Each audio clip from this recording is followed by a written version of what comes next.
.NET 10.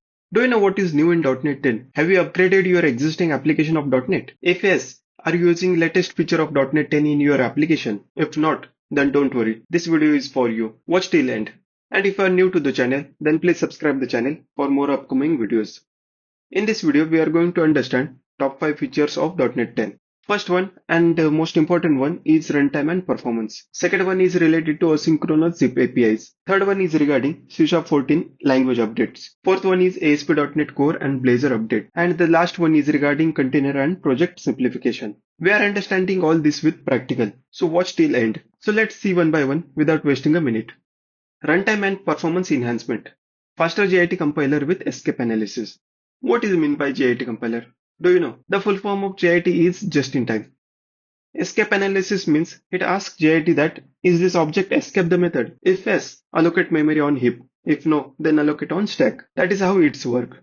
Next is better inlining and optimization. Let's understand how inlining are happening. This is the one small program having one add method which is returning summation of both the parameters, and below that we have called that add method. How it was executing in .NET 9 or lower is like main method and then add method, and then we'll get the result. Here more CPU work is required. Now in .NET 10, no method call overload to CPU. Code from add method added directly in the main method. Next is reduce memory usage and improve scalability. Let's understand all this practically. This is one console application created using .NET 10. Now go to the Solution Explorer and open NuGet Package Manager. Search for benchmark.NET package and install it. Accept.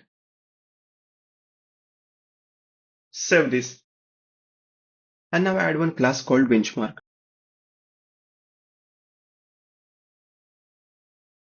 I have already prepared some methods to calculate the performance. Let me copy from Notepad and paste it here.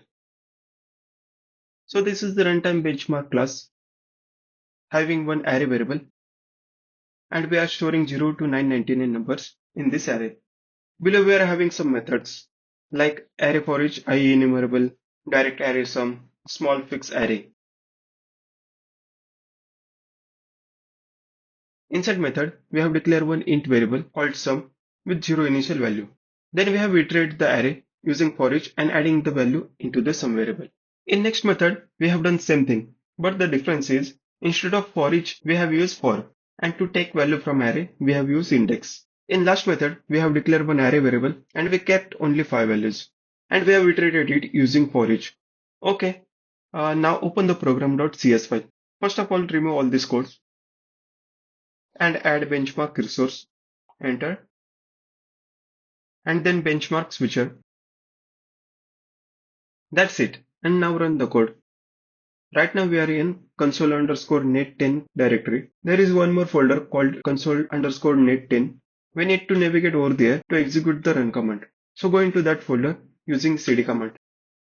And now run the release code using .NET run -c release.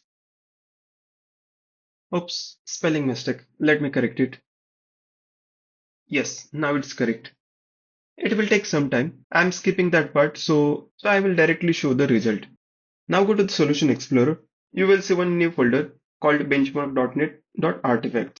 And inside this folder, you will see this text file. There is a HTML page as well inside this result folder.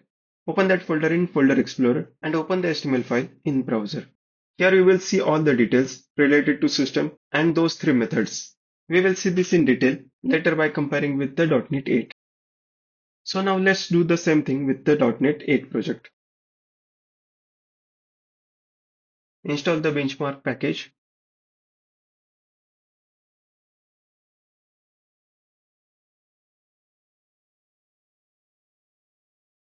And add a class called benchmark.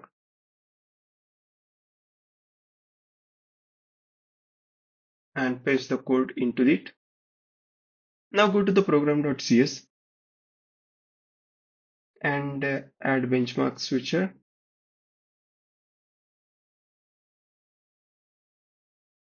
Alright, that's it. Right now PowerShell command is pointing to the .NET 10 console project. Change that using cd command and navigate to .NET 8 console project location.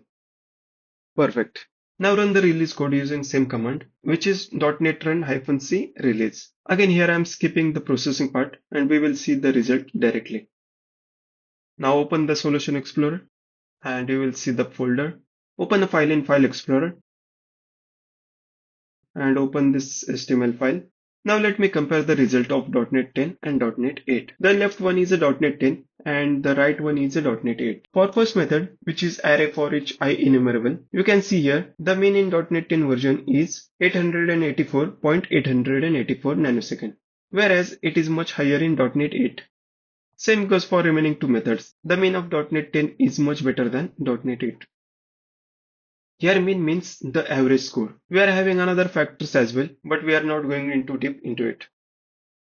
Let's move on the second and most important feature, which is Async ZIP APIs. We all have done compression and extraction of folder in our life. We all are know that how much time it takes to perform such operations.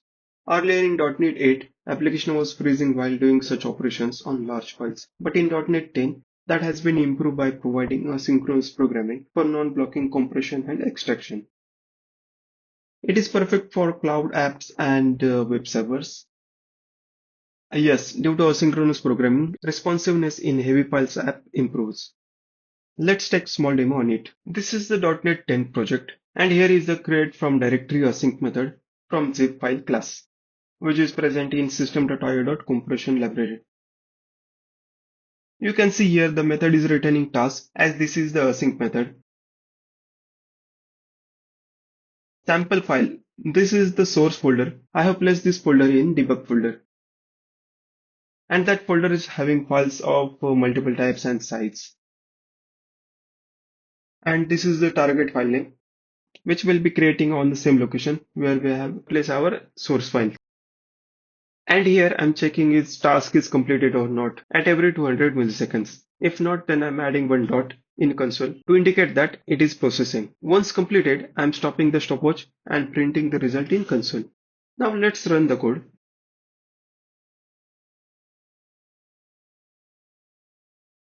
I have fast forwarded the video by 3x because it was taking long time. Here we go. Compression has been done in 30,706 milliseconds, which is equal to 30 seconds. The important point here is that while compressing the folder, I am able to do other processing as well, like check the status of zipping, that it is completed or not. And that is possible because of a sync feature.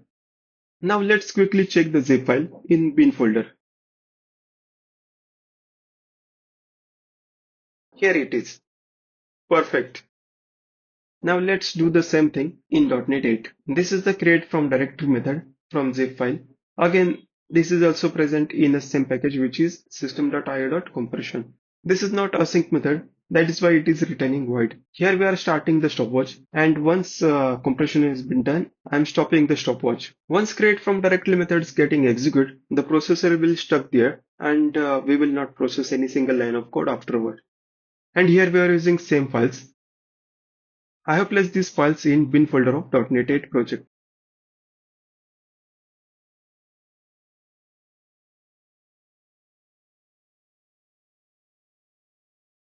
Now let's run the code.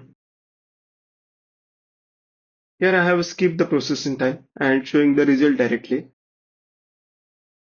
This method took 22,718 milliseconds to process the compression. In .NET 8, the processor was busy with compression, which is not good for web and cloud applications. Here is a zip file generated in bin folder. And this is enough for this video, as the video is going longer than expected. Hope you understand the first two features. There are another three features which we will see in part 2 video. Try it in your project and let me know in comment if you face any issue or you want anything else. You can find source code in GitHub repository, link in description. Thank you for watching. See you in next video. Bye bye.